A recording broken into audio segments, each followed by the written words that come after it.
My name is David Lopez. I was born on September 7th, 1930.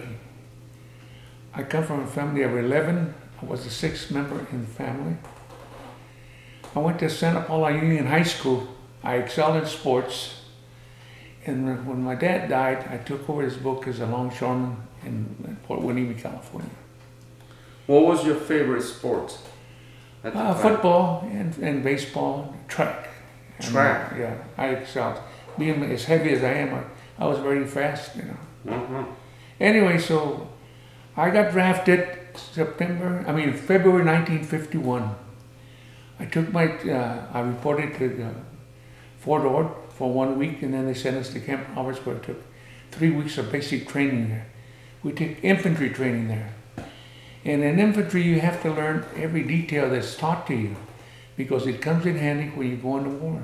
I found out that later, because I put everything that I was taught in the service when I got to Korea. And I left for Korea from Camp Stolman, California. We went down the coast. We picked up Marines down to San Diego. It took 18 days to cross the Pacific. Do you remember the name of the ship? Oh yeah, SS Black. SS Black? Yeah.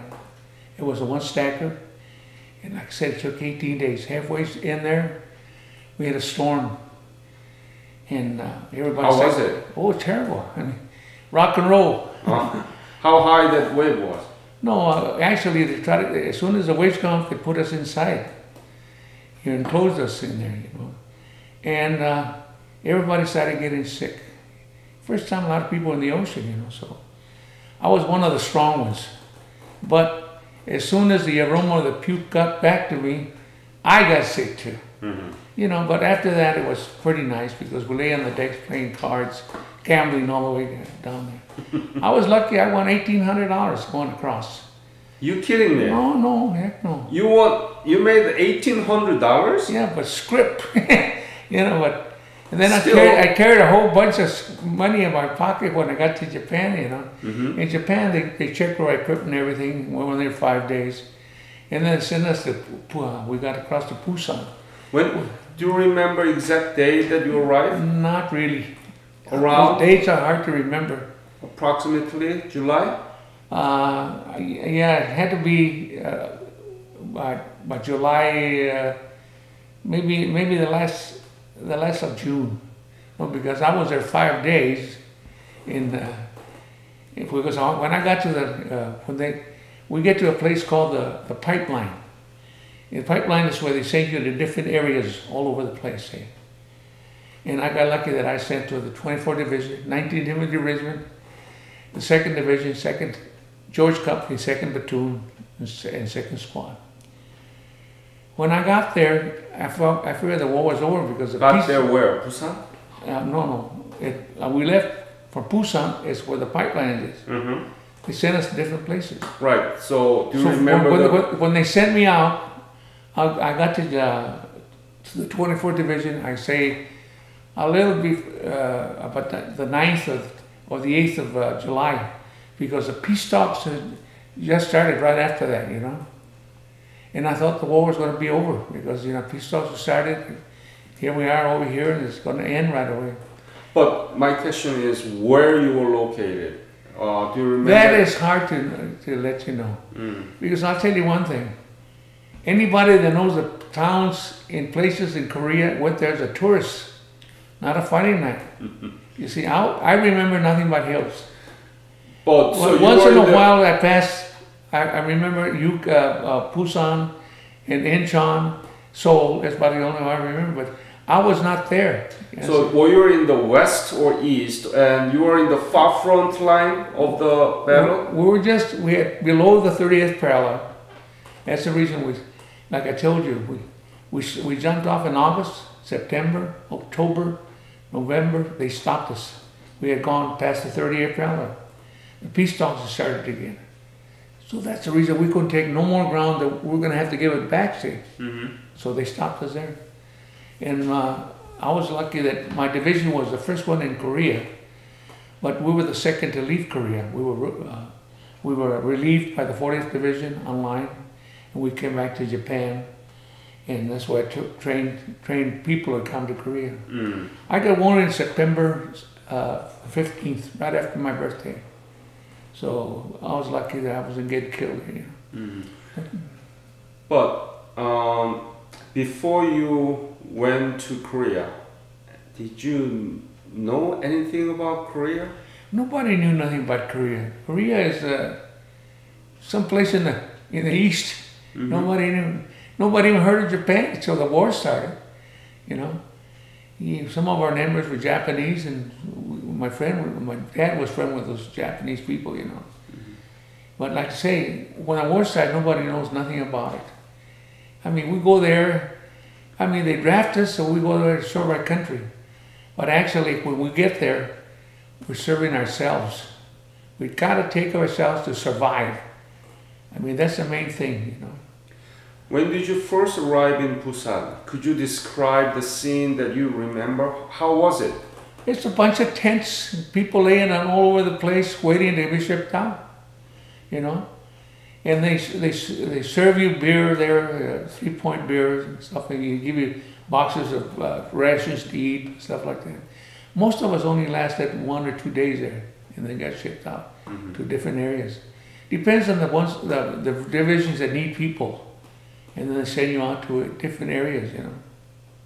So you don't remember where kind of sense of location, where west or the east or in the middle? No, but Busan is in I know, but when you were dispatched to the we were going to go front line. We went up to a place called the Kansas line. Ah, yeah, that's what I'm looking for. Okay, Kansas the line. Kansas line. Yeah. When I got there, they were rebuilding the Kansas line in case of withdrawals, you know. And I was only, like I said, we were only there about a week or so, and then the communists walked out of the peace talks. 24 Germans jumped off, you know. And we kept going for about 3 months, you know. Mm-hmm. And like I said, you know, it's things that you have to learn when you're there, you know. I know we took over one hill, I remember, and that next day it was so foggy, you couldn't see nothing, but about 5 feet ahead of you, you know. Some guy came by and says, "David, would you like to see something special?" I said, "Yeah." He says, "Walk up 10 yards up the hill, you know." I walked 10 yards, and believe it or not, I was on top of that hill. Oh. It was like an island on top of this little spot, you know, 10 feet wide.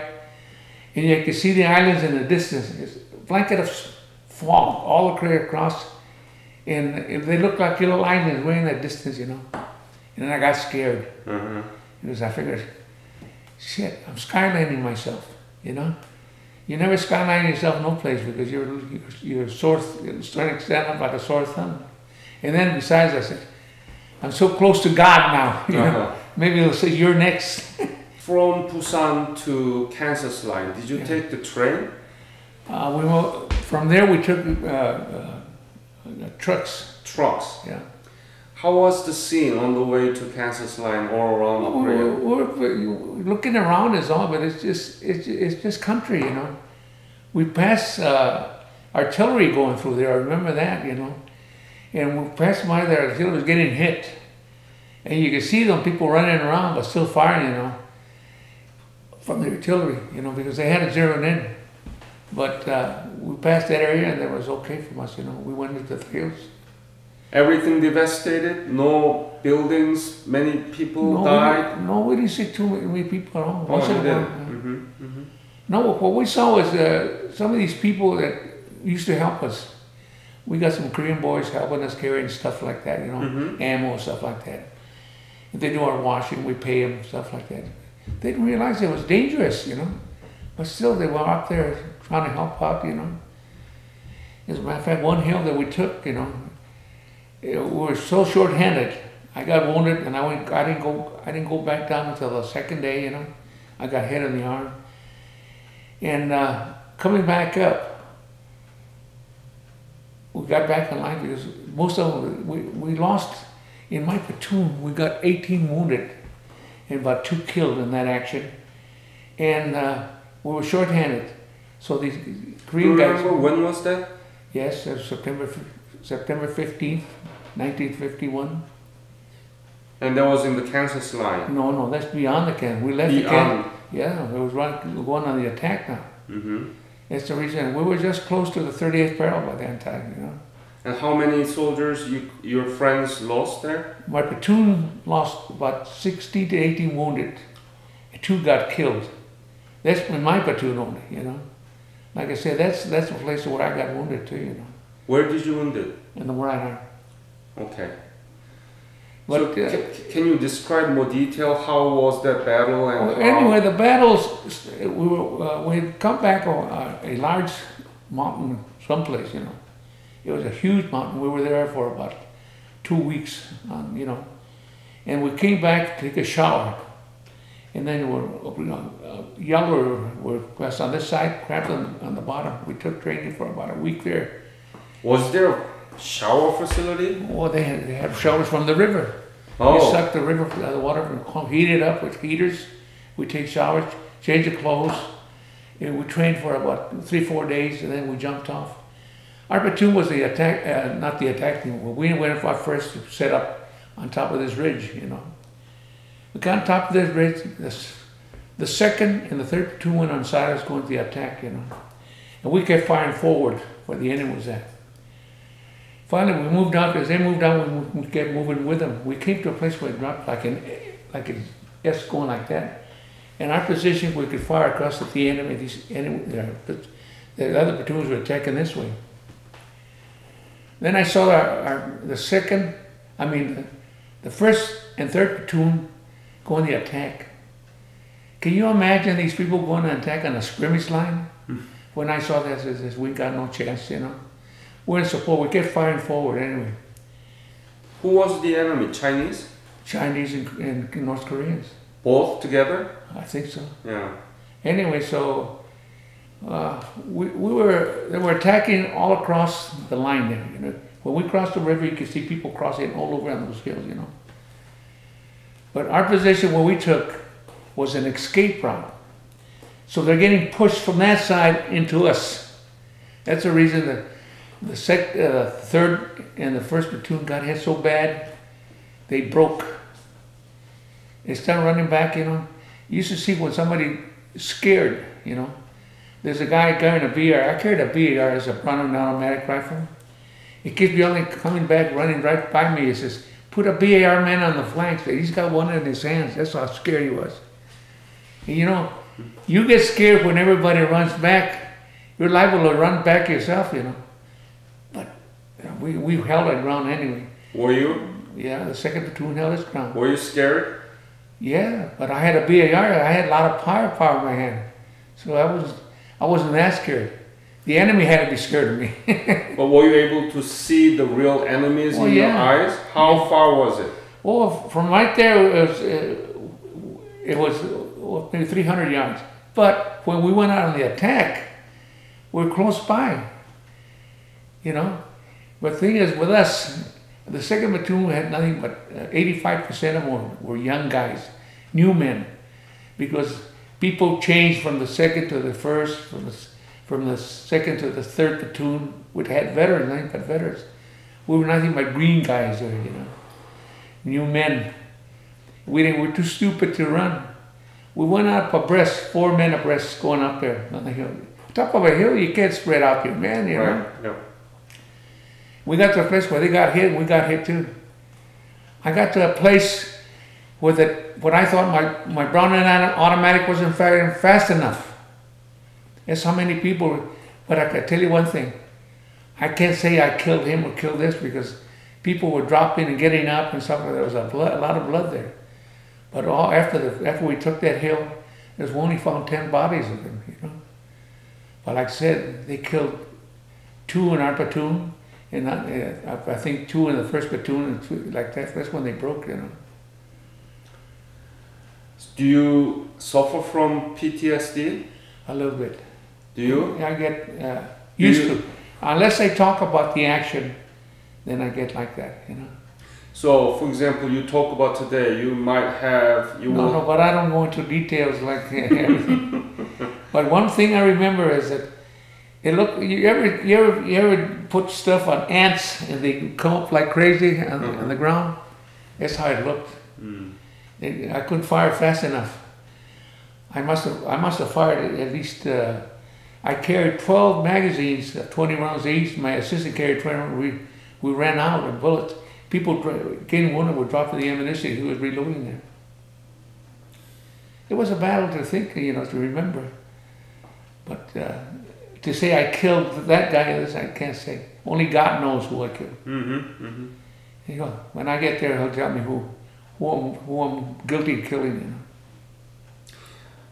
I had an interview with Colonel Stone, who got the highest medal, the Medal of Honor, and he actually dealt with 800, 2 battalions of Chinese soldiers with the 1 platoon, 48 members.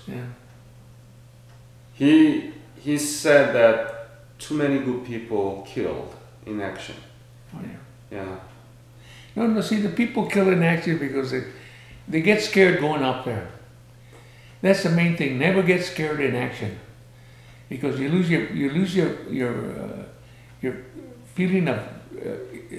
When I went there, I wanted it. I was what you call a badass.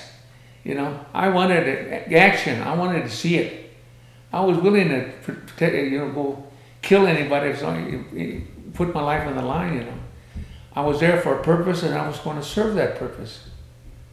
So I went there with a firepower in my hands, and I used it to its extent. What made you so focused on that mission? Because I was so young, 20 years of age. So that you 20 years of age, you feel you can't get killed. And with me, see, I was born dead to start with. It took half an hour to revive me. I had that cord around my neck when my mother had me, So I figured I had already died. As a matter of fact, I think I'm going to survive the rest of my life, the rest of everybody's life, Wasn't there a moment that, why me, for this country that I have never heard about before? No, I was there to serve Korea and the United States. So I did that, and by surviving myself, I'm doing that myself, But when you're there, you have to think of yourself first. Countries afterwards. But when you're in action, you think of yourself and figure the best way to survive, because it's the things that's going to come after. After the action, you start shaking like crazy. And it's the thinking of what happened, And you keep on shaking till you can't stop, That's when I realized that, too, I had been wounded. I didn't realize I was even wounded in action, So, were there close friends who lost their lives there? I can tell you one action. When we was got up there, my assistant was behind me, and all you could see was my BR going over the top, firing, and he's behind me reloading, and he got hit in the elbow. How could that happen? Unless they fire from the side or someplace, But they're firing at me, and they hit him, And he lives in Wisconsin right now. I keep in touch with him, and he's Benezuski. And another from down there is Leo Tononato. I got a friend here that still lives in Temecula. And I keep in touch with those people yet, They think of those actions when we're there, But like I say, it's in the past now. We don't worry about that. The only time is when you talk about the action, they want me to explain certain things, then you feel like you're back there again, Yeah. Any other battle that you remember that was as severe as the one that you just described? So we just took over this hill, this mountain actually, and we had to hold it because counterattacks right away, But we had lost a lot of men, so they put our platoon in the rear as support. The other platoons in the front, So, like I say, at night, we had some of these Korean guys, kids who were helping, young kids. I guess they must have been 20 years of age too, But do you remember his name? Kim was on Kim and something like that. Anyway, so they were pulling guard, and this guy went out to relieve themselves someplace, you know. And they didn't tell nobody, so they can't come in. They jumped back in, and the guys jumped on them. That's one of the squads on that side, on the other side, you know, because they thought it was the enemy. You can't say, it's me, I'm coming back, or something, you know. Things like that happen, you know, like even online, you're 2 hours on, 2 hours off, and you have to relieve yourself. You tell the guy, I got to do this, you know, but you got 2 hours to sleep, you know. So one guy, just before Christmas Eve, it was farther down, I got one of the other companies. Word got back to us. He went to the front to relieve himself. And when he started coming back up, this guy woke up, he saw it was the enemy, he killed him. So that's going to keep in his mind Christmas Eve for the rest of his life, killing his buddy, you know. Yeah. Well, that's the reason. Usually, if you relieve yourself, you go to the rear, but you got to pull guard. So you always tell the guy, I'm going to go the other side, you know, I got to take care of my business over there, you know. So, because if you can either hold it or talk to him, wake him up, you know. But like I say, you're 2 hours on, 2 hours off, you know. Did you get any official recognition about your injury? Oh yeah, I got a Purple Heart. You got the Purple Heart? Yeah. Well, that's the reason this invitation we got for Sunday is for the Purple Heart thing. I don't know how I got my name, but they invited me to that in Long Beach, you know. Let's talk about a little bit soft side of your service. How much did you get? What was your salary during your service, remember? When I was in Japan, I was a sergeant, I was getting $175 a month. Oh, not too bad. Yeah, the trouble is I gambled the next day, I would have lost it. So I used to gamble every day, right after payday. You're not serious about that, right? Play dice, cards, everything right there, you know.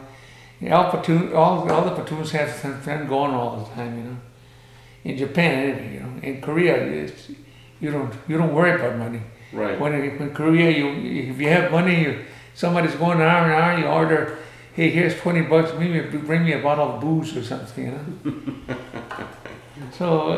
Do you remember how much did you get in Korea?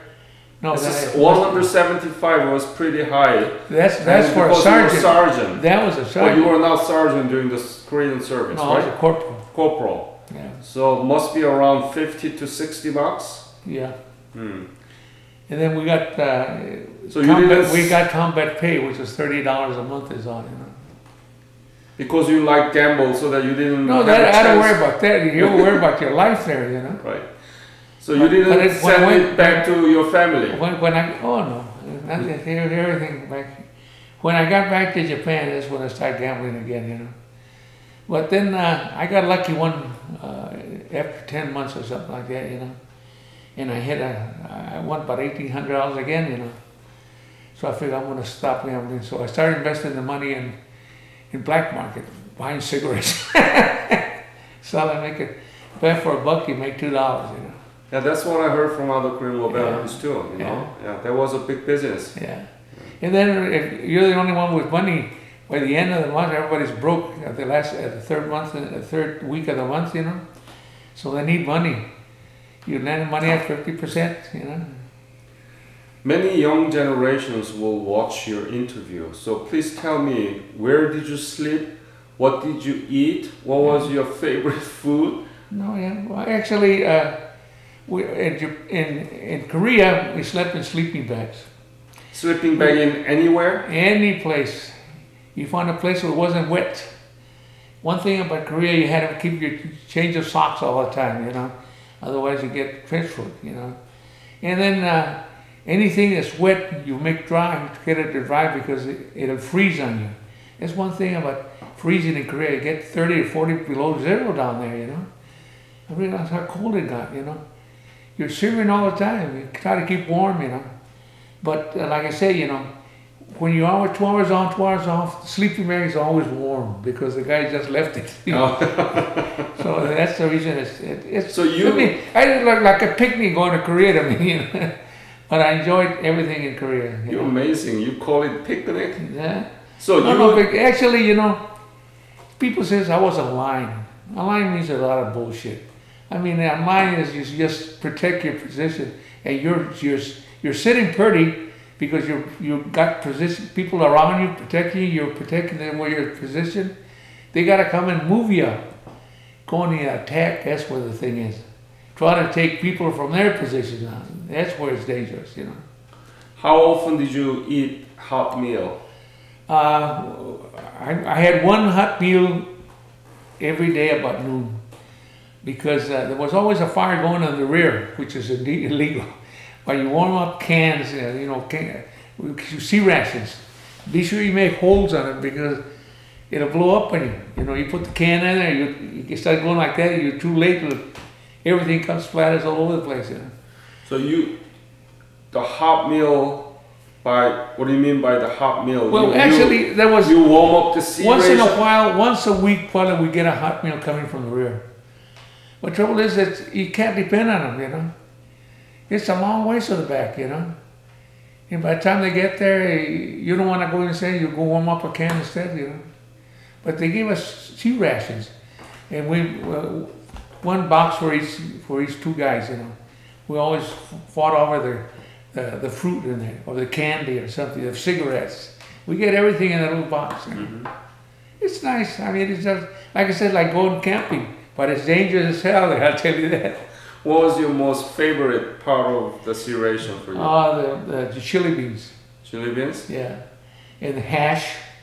Hash you warm up, it got toasty. How did you warm it up? On a fire. Fire? Yeah, we had fires in the rear. Somebody else had a fire in the rear. The CP would call out, keep that fire out, they're going to zero in on you. We didn't give a shit. I mean, we wanted to eat something there that's going to be like that. We pulled guard all night, you know. By noon, we get up and go warm up a can or something. That's a hot meal we had all the time. And then there was places you had to go to relieve yourself, you know. We made it a point, go in the rear so nobody could step on you, nothing, you know. But that's the reason. You always pick your spot, you know. And always remember when the first time I saw snow, it was beautiful. But snow is awful cold too, you remember. But you gotta use this. You could always pick it up and put it, use it like eating cones, or make water out of it for your canteen. Water was hard to come by. Once in a while we ran into a stream or a creek coming down the hill or something, we would fill up right away, you know. Always got to look out for number one as you go there, you know. What was the happiest moment in your service? The happiest moment in Korea? Yeah. Oh, I don't know. I was always happy, you know. I always had a smile on my face. You know you're fighting, so you have to protect yourself the best you can and do as much damage as you can always, you know, without taking too many risks. And with me, I was always volunteering to go on patrols. I want to see action all the time, you know. I see guys shoot themselves as they're going up there. I mean, shoot yourself on the leg, you know. It's terrible. I mean, later on they found out what you did, and people let you know about God. Yeah, how could you do that, you know? But it takes a lot of nerve to shoot yourself on the leg too, you know. So you saw some of them shooting their own fish? I saw it afterwards, you know. Hmm. Yeah. But you know, like I say, there's so much. There's atrocities going on both sides. I mean,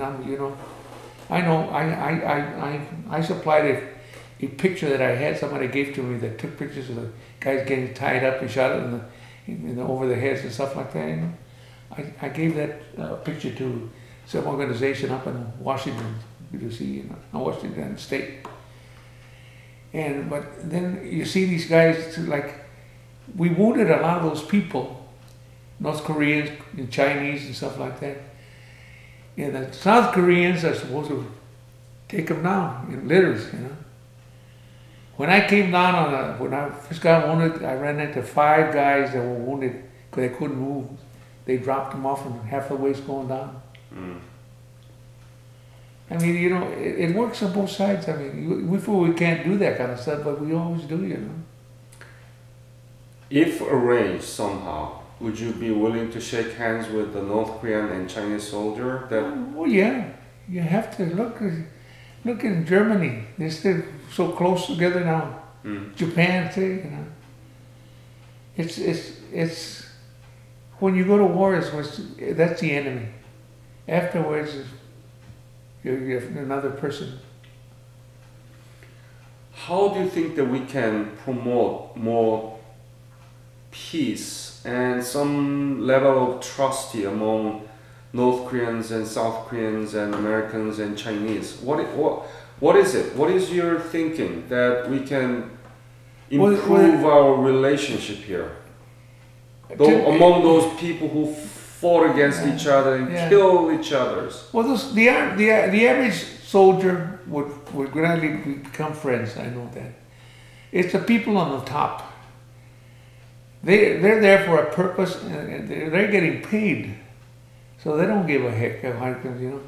Like the United States fought in different places, and we always paid them money for everything instruction that was made for them. You know, we did for them, regardless of what we saved their lives or something. I mean, we still pay for that. It's the leaders that lead the people that convince them that everything's wrong. You know. Can I say something about? Sure. Oh, during the Second World War, look what happened in Okinawa. The people were getting killed because they were telling them the United States was going to shoot them. Mm-hmm. They keep killing themselves. It's like that, you know. Like I remember we were going up this hill and we were having prisoners. And this guy must have been Mongolian because he was higher than me. He was about 6, close to 7 foot, big guy, you know. And I said, telling him, look at the size of this guy, you know. He's no North Korean. I said, so he must have been Chinese or Mongolian or something, you know. But like I say, you know, he's the enemy now. He's a friend now. And we got him sent to the rear, you know. But still, there's some people that have that inside killing anybody regardless, you know. I'm there to kill if they try to kill me. I'm there to take a position. That's what my service, that's what I do. Have you been back to Korea? Yes, twice. Twice? Yeah. Tell me about it. Well, the Korean embassy invited me to represent the United States. My wife had just come back from Japan. She didn't want to go back, so I took my daughter. We spent 1 week down there, and there were 7 other countries there, you know. And I presented the wreath at the cemetery. Mm-hmm.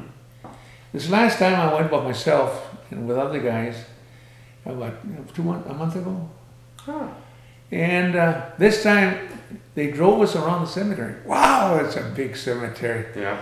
You know, there's places where Sigmund Freud is buried, generals are buried, and all that stuff.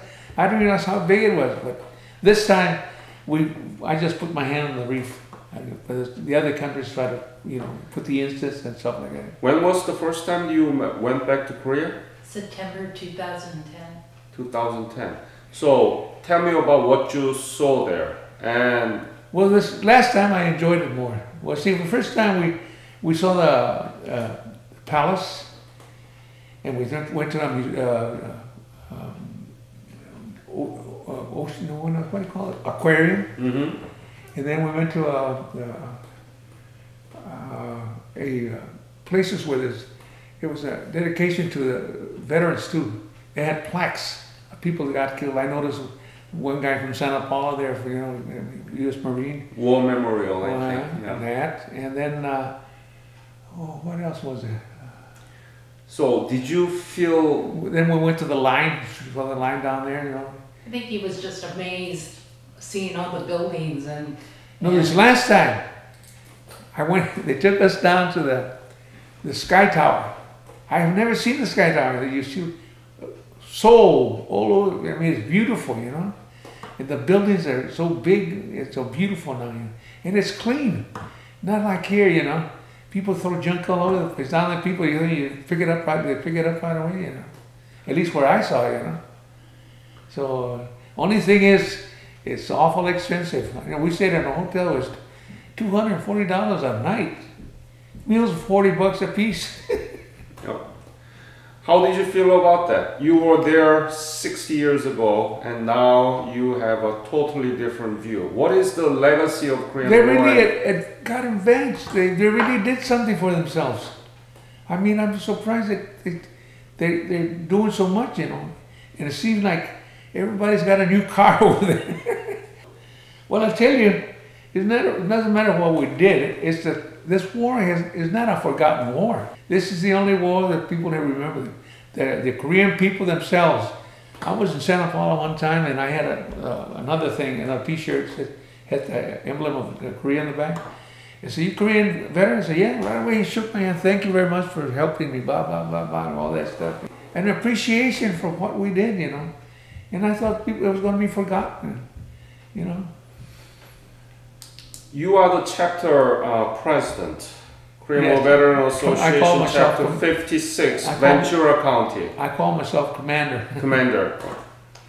Could you talk about your chapter? How many members? When was it established? Actually, we started, our chapter started in September 1997.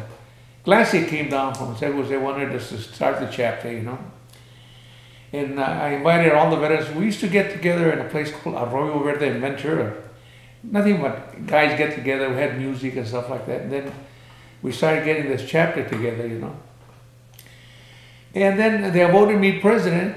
And then from there, I've been president since there. Nobody wants to take over. So like I say, only certain members are active. Mm-hmm. And about 30 of us have uniforms. We have uniforms we use down there, you know. So.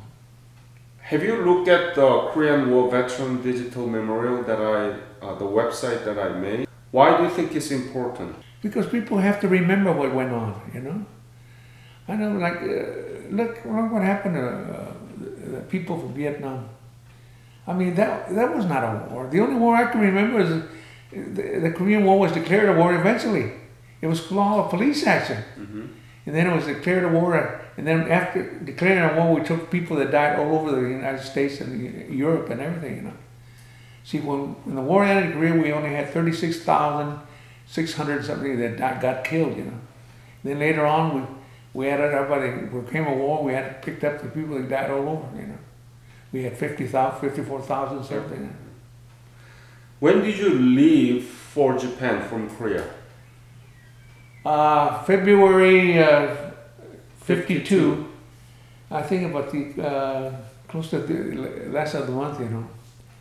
See, what happened there was that the commanding general of 24th Division didn't want to go back. So that's the reason the first SCAF went back.